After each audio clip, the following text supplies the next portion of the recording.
In the Northern Hemisphere during late December, the days are at their shortest lengths and the nights are at their longest. For those of the pagan world, this has always been the greatest time of the year to celebrate and practice the works of darkness. The pagan calendar identifies this period as the winter solstice. It was during the pre-Christian midwinter pagan celebrations of Scandinavia's Norsemen where today's Christmas traditions began.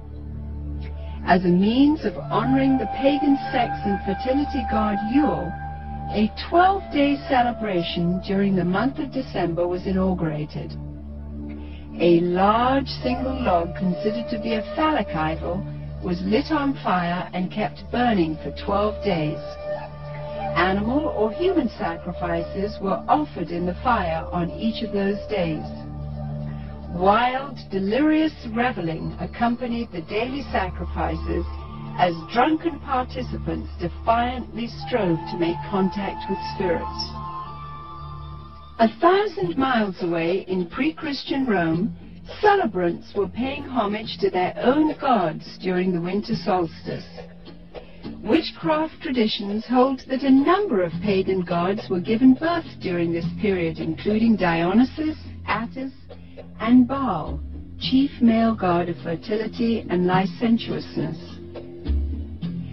Another pagan god from Persia, identified as Mithra, was said to have been born specifically on December 25th.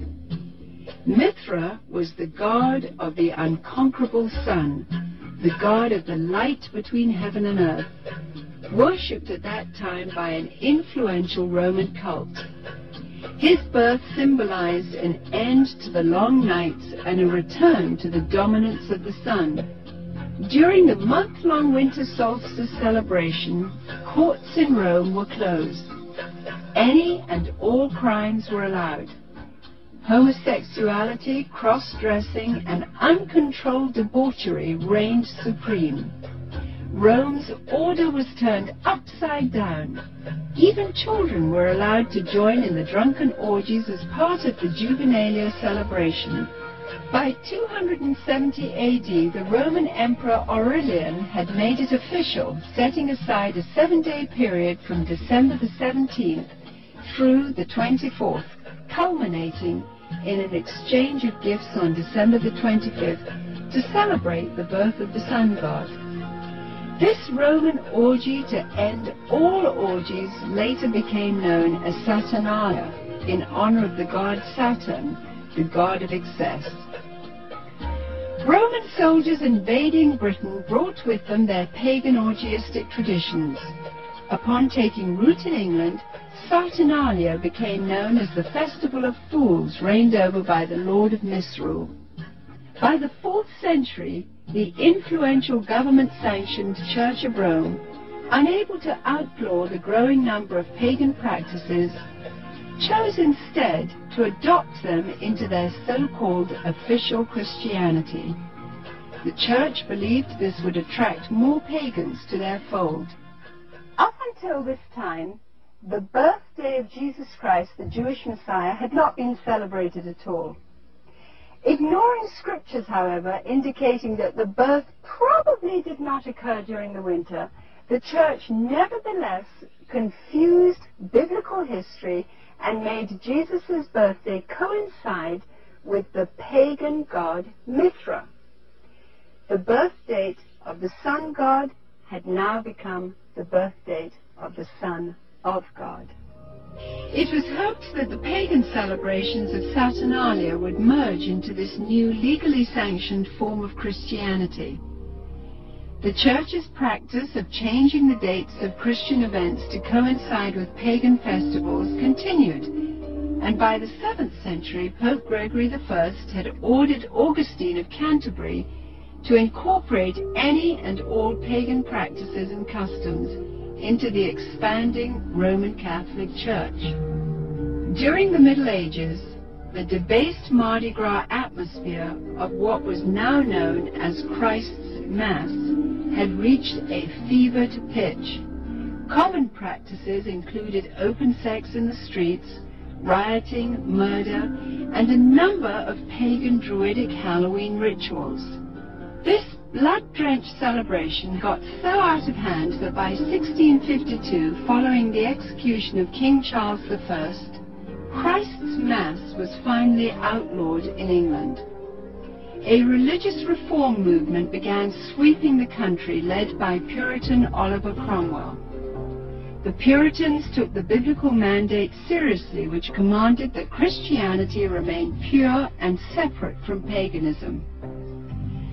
Despite their noble efforts, the celebration simply went underground, and by 1656, after only 4 short years under the ban, the public's demand for the legalization of Christ's Mass had become insurmountable.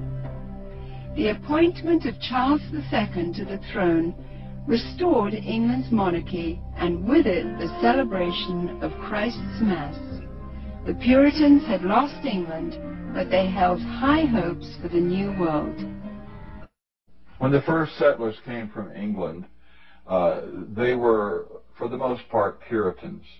They came here for religious freedom. They came here to be free to worship God without a hierarchy and without the corruption of the organized church that they had known before. And when they came with the clear knowledge of the danger of these pagan practices that had become so dear to the hearts of their ancestors. Following England's lead in 1659, the colonies of America had likewise outlawed Christmas. For 200 years, the clergy in New England battled to keep the riotous celebrations honoring the pagan god Saturn from infiltrating the New World.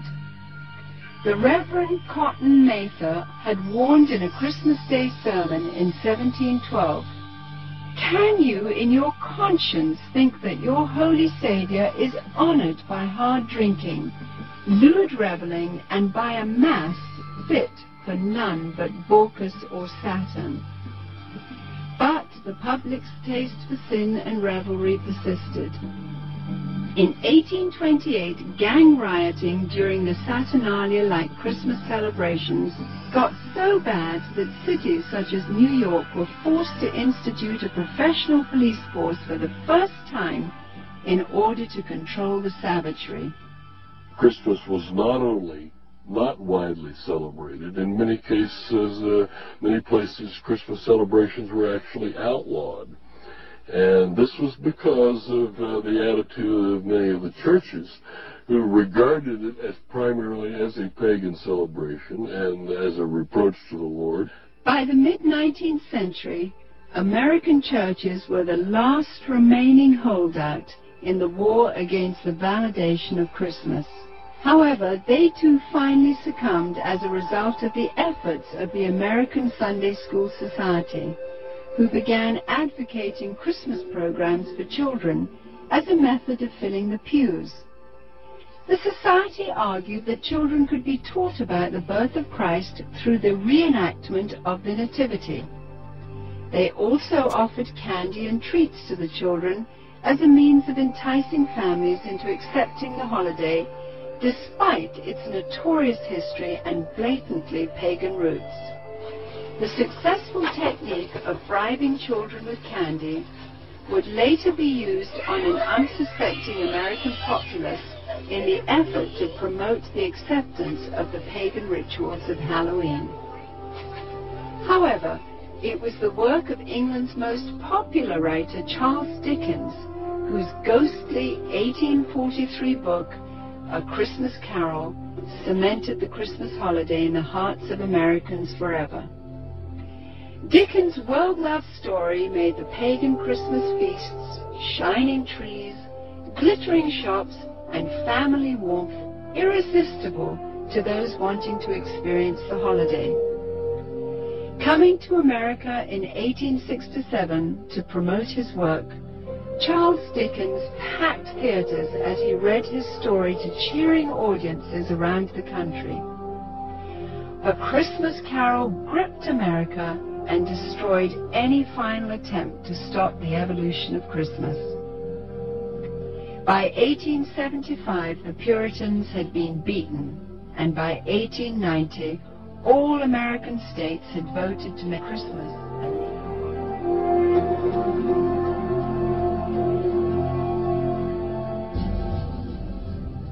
Today's tradition of the Christmas Yule log stems directly from the worship of the pre-Christian Scandinavian fertility god Yule.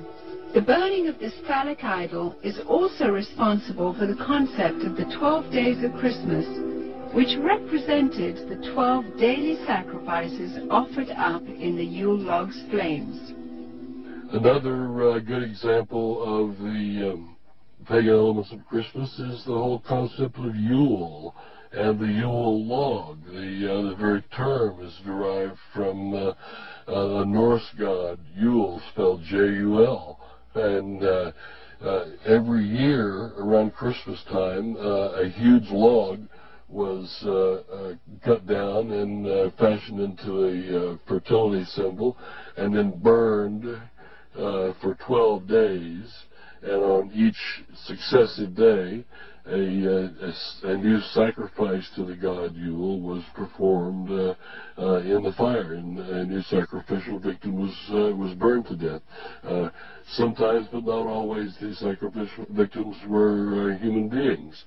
And the whole notion of the 12 days of Christmas also comes to us from this Norse pagan tradition. In an attempt to blur the origins of this horrific ritual, the Church of Rome placed the first day of the Mass of Christ on December 25th and the 12th day on January the 6th.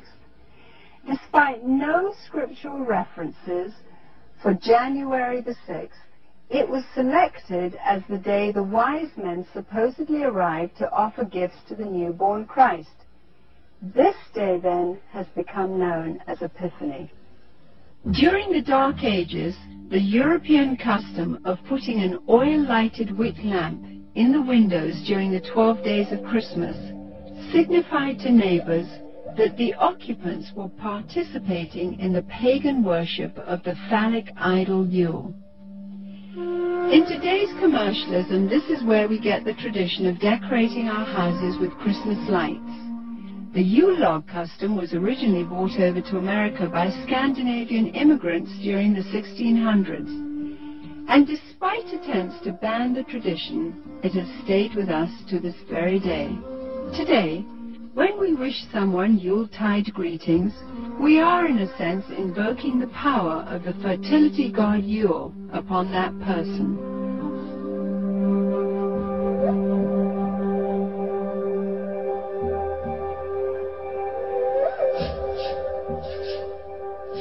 During the Saturnalia celebrations, holly and other greens were hung over doorways as part of a pagan ritual to ward off evil. To deck the halls with boughs of holly was to acknowledge the powers of the nature gods. According to Wiccan rituals, placing holly or other greens in the shape of a circle or wreath accentuated its magical power. Similarly, mistletoe, when used in the casting of Wiccan or Druidic spells, could render a woman helpless and open to sexual exploitation. This is where we get our custom of hanging mistletoe in doorways today, and if a woman is caught underneath, she may be kissed and must not resist. The fir tree, the mistletoe, all of these things typically come from overtly pagan traditions, typically from Northern Europe, German, Norse, and English. Likewise, evergreen trees have always represented sex and fertility in pagan cultures. During the winter solstice, trees would be chopped down, brought inside, set up, and decorated as idols for worship. The Christmas tree was regarded as a sacred tree. The pagans of Northern Europe typically worshipped trees.